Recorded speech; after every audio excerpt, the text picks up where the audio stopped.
这样能行吗？不行也得行。这个老太婆已经给我介绍男朋友了，我必须有所行动。这个计划一旦成功，你就可以离开顾家，而我可以名正言顺地留在顾家。即使顾西城对你还有感情，时间长了一样忘了你。你照照镜子，看看你现在这副表情。我说你喜欢上顾西城，你还不承认。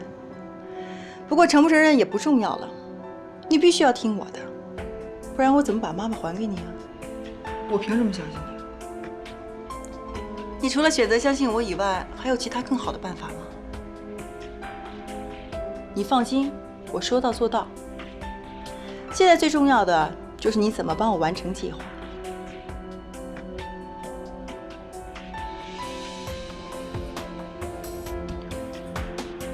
顾西城每个周末在家中午都会睡午觉的，这是你唯一能够接近他的机会。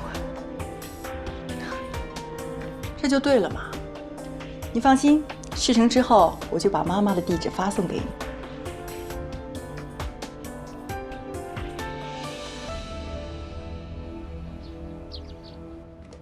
前2天都是我不好，我让奶奶担心了。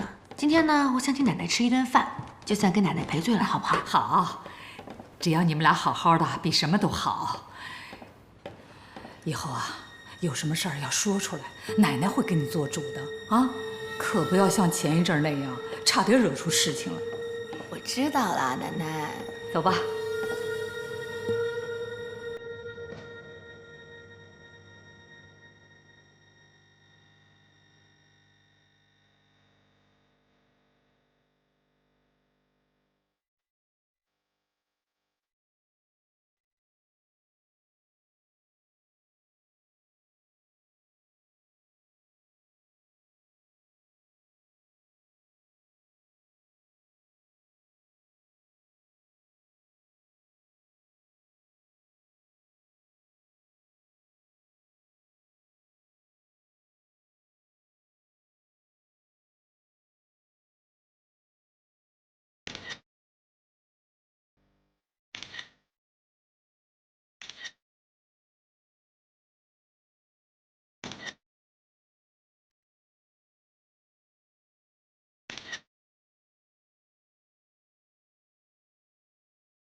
哎呀，糟了！